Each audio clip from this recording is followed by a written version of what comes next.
জুবিন দাক ক্ল'জকৈ লগ পাইছিলোঁ তেতিয়াও জুবিন দাৰ মুখেৰে শুনিছিলোঁ তেখেতে গছ বৰ ভাল পায়, গছ কাটিলে তেওঁ বৰ বেয়া পায়। আৰু তেখেতৰ প্ৰিয় গছ আছিলে নাহৰ গছ, কিন্তু লগতে তেওঁ কৃষ্ণচূড়াও ভাল পায়। আৰু মই এজন হোমিঅ' চিকিৎসক বুলি গম পাই তেখেতে তেতিয়া তেখেতৰ কিছুমান ৰোগৰ কথাও মোক কৈছিলে।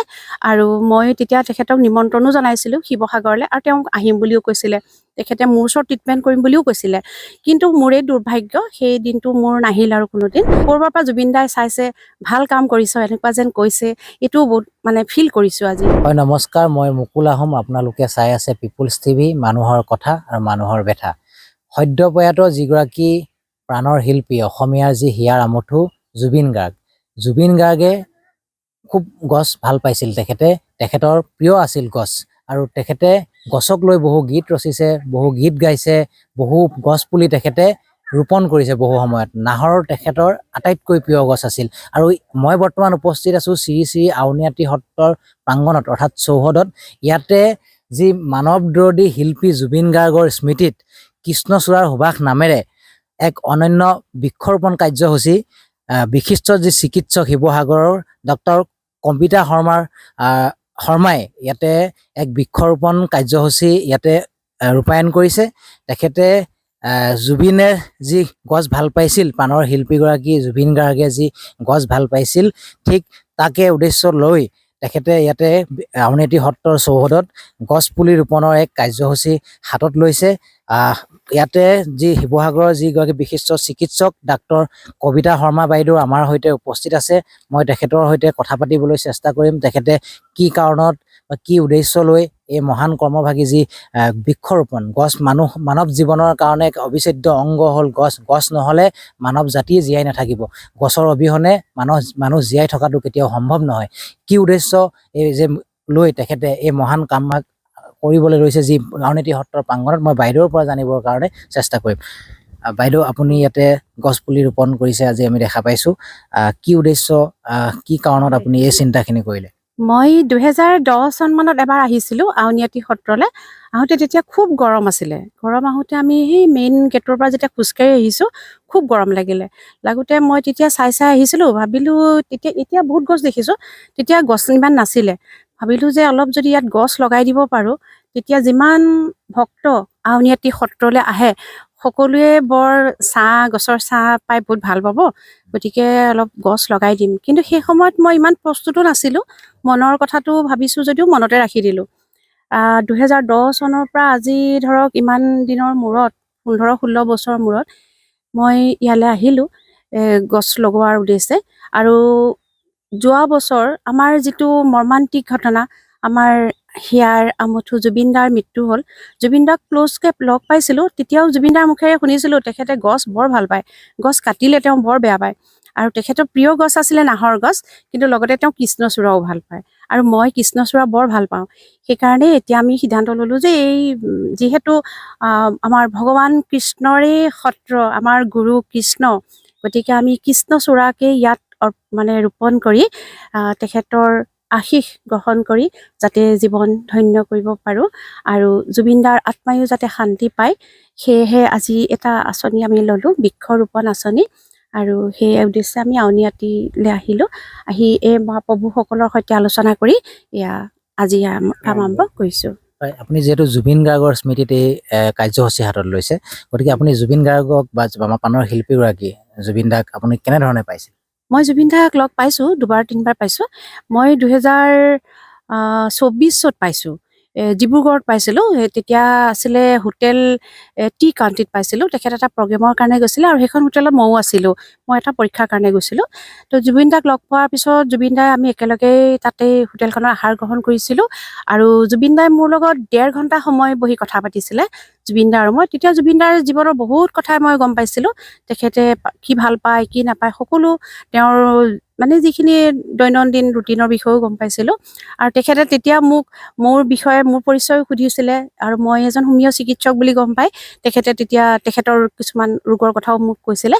আৰু মই তেতিয়া তেখেতক নিমন্ত্ৰণো জনাইছিলোঁ শিৱসাগৰলৈ, আৰু তেওঁ আহিম বুলিও কৈছিলে। তেখেতে মোৰ ওচৰত ট্ৰিটমেণ্ট কৰিম বুলিও কৈছিলে, কিন্তু মোৰে দুৰ্ভাগ্য সেই দিনটো মোৰ নাহিল আৰু কোনোদিন। আৰু এবাৰ মই গুৱাহাটীতো তেওঁক লগ পাইছোঁ। আৰু সেই জুবিন দাক লগ পোৱাৰ দিনাখনৰ পৰাই জুবিন দা অন্তৰত সোমায়েই গ'ল। আৰু ছবিত দেখা টিভিত দেখা বা এনেই প্ৰগ্ৰেমত দেখাতকৈও যেতিয়া অতি ওচৰৰ পৰা সূক্ষ্মভাৱে তেখেতক পালোঁ আৰু ইমান এজন কোমল অন্তৰৰ মানুহ, মানে তেখেতৰ বৰ্ণনা দি শেষ কৰিব নোৱাৰোঁ। আৰু আজি এই কাৰ্যসূচী কৰি পেলাই এনেকুৱা লাগিছে যেন ক'ৰবাৰ পৰা জুবিন দাই চাইছে, ভাল কাম কৰিছ এনেকুৱা যেন কৈছে। এইটোও বহুত মানে ফিল কৰিছোঁ আজি। প্ৰতিজোপা কৃষ্ণচূড়াই যেন কৈছে বহুত ভাল কাম কৰিছা, বা জুবিন দাক আজি সঁচাকৈ স্মৰণ কৰিছোঁ, আশে পাশে যেন তেওঁ চায়ো আছে, এনেকুৱাই ফিল কৰিছোঁ আজি। হয়, ইয়াতে আমাৰ যি সত্ৰৰ যিসকল ব্যক্তি সত্ৰৰ সৈতে জড়িত হৈ থাকে, পুৱা গধূলি ধূপ চাকিৰ পৰা আৰম্ভ কৰি সকলো কৰ্ম তেখেতসকলেই কৰে, আৰু তেখেতসকলো মোৰ সৈতে উপস্থিত আছে। মই তেখেতসকলৰ মুখেৰেও কিছু কথা জানিবলৈ চেষ্টা কৰিম। আজি আমাৰ যি সুচিকিৎসক ডাক্তৰ কবিতা শৰ্মা বাইদেৱে ইয়াত যি গছপুলি ৰোপণ কৰিছে, আপোনালোকে কি ক'ব বা কেনেকুৱা পাইছে, কেনেধৰণৰ দেখিছে? আৰু তাতে যিগৰাকী আমাৰ শিল্পী, সদ্যপ্ৰয়াত শিল্পী, অসমীয়াৰ যি হিয়াৰ আমঠু প্ৰাণৰ শিল্পী, অসমীয়াই খুব ভাল পাইছিল সেই শিল্পীগৰাকীক, আৰু সেই শিল্পীগৰাকী বৰ্তমান নাই। আজি তেখেতৰ স্মৃতিতে এই যি কৃষ্ণচূড়া যি ৰোপণ কৰা হৈছে, ইয়াতে গোটেই বৃক্ষৰোপণ কাৰ্যসূচী তেখেতৰ স্মৃতিত হৈছে। এই ক্ষেত্ৰত কি ক'ব আপুনি? আমাৰ নথৈ আনন্দ পাইছোঁ, কাৰণ জুবিন দাৰ আমাৰ অন্তৰৰ প্ৰিয়। সেই হেৰিটোতে তেখেতে বাইদেৱে যে আহি পেলাই ইয়াত কৰ্মখিনি কৰিছে, আমি নথৈ আনন্দ পাইছোঁ। কাৰণ সত্ৰত বহুত ৰাইজ আহে, ইয়াত বহুত শিষ্য প্ৰশিষ্য সকলো আহি পেলাই ইয়াত জিৰণি ল'বলৈ সুবিধা এটা পাব। সেইকাৰণে বাইদেৱে যিটো হেৰি লৈছে, সেইটো আমি একেবাৰে অন্তৰ সম্বন্ধে মানে সন্তুষ্ট লভিছোঁ। জুবিন প্ৰাণৰ শিল্পী জুবিন গাৰ্গে, জুবিন দাই বহু হৰিনামো তেখেতে গাইছিল, সেইখিনি আপোনালোকে হয়তো শুনিছে। তাৰ এফাকি নাম যদি আপুনি ইয়াত গাই দিব পাৰে, মই যদি পাৰে। তেখেতে ইয়াত আমাৰ সত্ৰত যেতিয়া 2010 চনত আহিছিলে, তেখেতে তেতিয়া লোকগীত নাম এষাৰ গাইছিলে, নাম মই পাহৰিলোঁ বাৰু। তাৰপিছত কৃষ্ণ হৰি ৰাম ৰাম ৰাম, কৃষ্ণ হৰি ৰাম ৰাম ৰাম, কৃষ্ণ ৰূপে দৈৱ কীত ভৈলাই অৱতাৰৰা, কৃষ্ণ হৰি ৰাম ৰাম। ধন্যবাদ জনাইছোঁ। আৰু এগৰাকী ব্যক্তি আছে ইয়াতে, আপুনি কি দায়িত্ব পালন কৰি আহিছে এই সত্ৰৰ? সত্ৰ মানে গোবিন্দ কৃপাত এই দেউৰী কাম কৰোঁ, গোবিন্দ কৃপাত, আৰু চাকি বন্তি জ্বলাওঁ। এইখিনিকে কৰ্মকে ৰাইজৰ মাজত এই প্ৰতিপালিত কৰিছে। সত্ৰখনৰ প্ৰতি এটা আদৰৰ ভাৱ জীৱিত হৈ আছে, পৰম সৌভাগ্য কৰি ৰাখিছোঁ। ধন্যবাদ। ইয়াতে আজি বাইদেৱে যিখিনি কৰ্ম কৰিছে, পৰম সৌভাগ্য কৰ্ম, আৰু বৃক্ষ ৰোপণ কৰিছে, এইটো পৰম সৌভাগ্য। তেখেতক পৰমৱতী আমি শৰাই পাত্ৰ আগবাঢ়িছোঁ।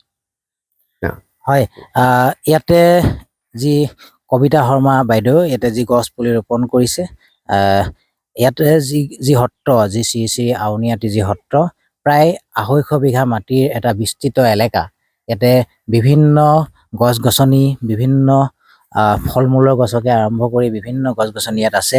আৰু ইয়াতে আপোনালোকে এতিয়া দেখিছে যে ইয়াতে বাইদেউগৰাকীয়ে ইয়াতে গছ পুলি ৰুইছে। তেখেতে কৈছে নাহৰৰ সমান্তৰালকৈ যি শিল্পী জুবিন গাৰ্গে কৃষ্ণচূড়া ভাল পাইছিল, আৰু সেই উদ্দেশ্যেই তেখেতে যি সদ্যপ্ৰয়াত যি শিল্পীগৰাকীৰ স্মৃতিত ইয়াতে গছপুলি ৰোপণ কৰিছে। আৰু ইয়াতে গছপুলি ৰোপণ কৰিছে, আমিও আশা কৰিছোঁ বাইদেউৰ যি মনোকামনা আৰু শিল্পীগৰাকীৰ যি স্মৃতিৰ ইয়াতে যি গছপুলি ৰুইছে, তেখেতৰ মনোকামনাও পূৰণ হওক বাইদেউৰ। ধন্যবাদ জনাইছোঁ। হ'ব।